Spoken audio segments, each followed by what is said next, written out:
अगर आप अकेले हैं तो इस वीडियो को रोक भी सकते हैं, क्योंकि आज की कहानी किसी अफवाह पर नहीं, सच्ची घटनाओं पर आधारित है। ये कहानी है काले जादू की, उस विद्या की जिसे करने के लिए इंसान भगवान को छोड़ शैतान से सौदा करता है। भारत के नक्शे पर एक जगह है जिसे आज भी गूगल मैप्स ठीक से नहीं दिखाता। जंगलों के बीच, टूटी सड़कों के आगे, एक वीरान इलाका, कालापुर।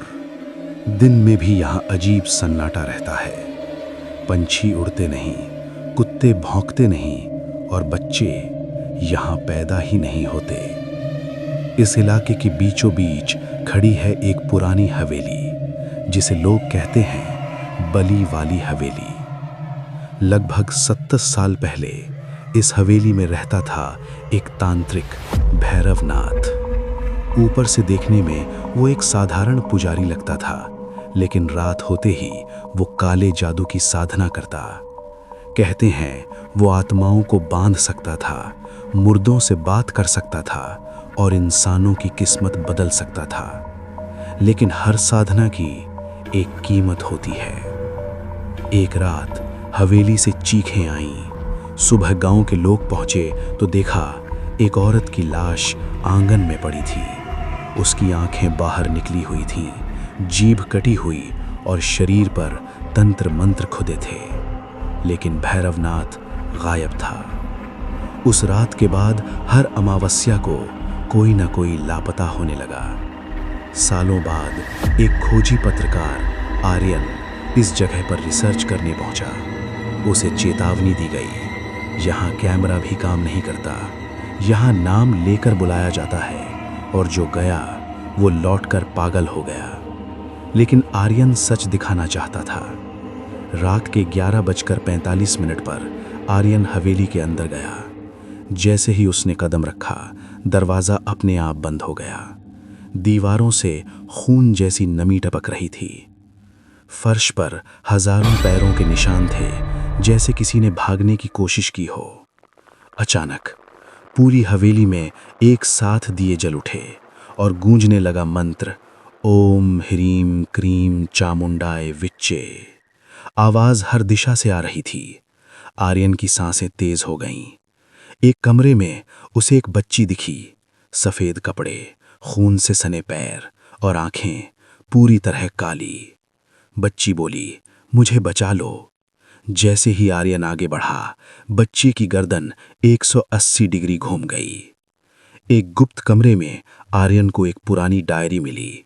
उसमें लिखा था, हर बलि के साथ मेरी शक्ति बढ़ेगी, लेकिन आखिरी बलि खुद इंसान की होगी। भैरवनाथ ने अपनी आत्मा को हवेली से बांध दिया था। आर्यन को महसूस हुआ कोई उसके दिमाग में घुस रहा है। आवाज आई, अब तू अगला है। दीवारों से हाथ निकल आए, छत से लटकती लाशें हंसने लगीं। धुएं से भैरवनाथ प्रकट हुआ। आधी जली हुई देह, लाल आंखें और खोपड़ी की माला। वो बोला, तूने मुझे जगा दिया। आर्यन ने भगवान का नाम लिया। जैसे ही मंत्र शुरू हुआ, हवेली कांपने लगी, आत्माएं चीखने लगीं। सुबह गांव वालों को हवेली जली हुई मिली। आर्यन का कैमरा मिला, लेकिन आर्यन नहीं। रिकॉर्डिंग में सिर्फ एक लाइन थी, काला जादू कभी मरता नहीं। अगर कभी आपको भी अकेले में कोई नाम लेकर बुलाए तो जवाब मत देना, क्योंकि काला जादू आवाज से नहीं, रजामंदी से ताकत पाता है। सुबह के ठीक 5:12 पर कालापुर की हवेली अचानक शांत हो गई। न कोई चीख, न कोई मंत्र, न कोई आवाज।